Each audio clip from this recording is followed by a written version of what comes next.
Sabarimala case ఇది కేవలం ఆలయ ప్రవేశం గురించే కాదు, మన రాజ్యాంగం గురించిన పెద్ద చర్చకు దారితీసింది. అసలు ఈ వివాదానికి మూలమేంటి? శబరిమలలోని అయ్యప్ప స్వామి నైష్ఠిక బ్రహ్మచారి అనే నమ్మకమే.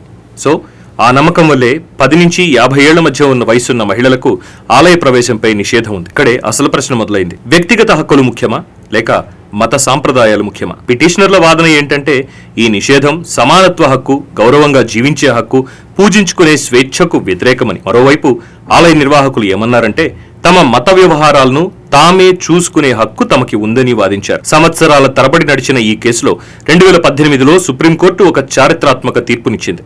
ఆ తీర్పు సారాంశం ఏంటంటే మహిళలను ఋతుస్రావం పేరుతో ఆపడం రాజ్యాంగం వ్యతిరేకించే అంటరానితనం లాంటిదే అని. అయితే ఈ తీర్పు ఏకాభిప్రాయం కాదు, ఏకగ్రీవం కాదు. జస్టిస్ ఇందూ మల్హోత్రా భిన్నాభిప్రాయం వ్యక్తం చేశారు. ఇది చాలా ఆసక్తికరం. ఆమె వాదన ప్రకారం మత విశ్వాసాలు తర్కానికి సంబంధించినవి కావు, నమ్మకానికి సంబంధించినవి. వాటిని కోర్టులు తర్కంతో ప్రశ్నించలేవు. అసలు ఒక మత ఆచారంలో కోర్టులు జోక్యం చేసుకోవచ్చో లేదో తేల్చడానికి ఒక పద్ధతి ఉంది. దాన్నే ఎసెన్షియాలిటీ టెస్ట్ అంటారు. అంటే ఆ ఆచారం లేకపోతే అసలు మతమే ఉండదా అని చూస్తారు. శబరిమల విషయంలో మహిళల నిషేధం హిందూ మతానికి అంత అవసరమైన ఆచారం కాదని కోర్టు తేల్చేసింది. కాబట్టి అది ప్రాథమిక హక్కులకు లోబడి ఉంటుంది. కానీ కథ ఇక్కడితో అయిపోలేదు. తీర్పు తర్వాత ఈ కేసులో ఒక పెద్ద ట్విస్ట్ వచ్చింది.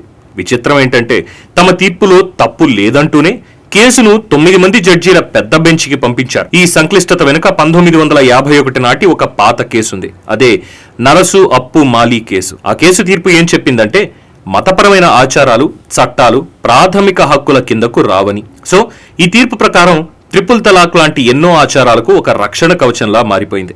అందుకే ఇప్పుడు 9 మంది జడ్జీల బెంచ్ ఇచ్చే తీర్పు కేవలం శబరిమలకే పరిమితం కాదు.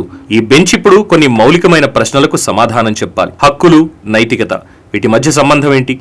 వీరి నిర్ణయం దేశ భవిష్యత్తును నిర్దేశిస్తుంది. పాత తీర్పుకే కట్టుబడి ఉంటారా లేక రాజ్యాంగమే గొప్పదని చెబుతారా? చివరిగా తేలాల్సిన విషయం ఒక్కటే, మనకు రాజ్యాంగం ముఖ్యమా లేక మన ఆచారాలు ముఖ్యమా? ఈ తుది తీర్పు భారతదేశంలో మత స్వేచ్ఛ, సమానత్వం ఎలా ఉండాలో రాబోయే తరాలకు నిర్దేశిస్తుంది.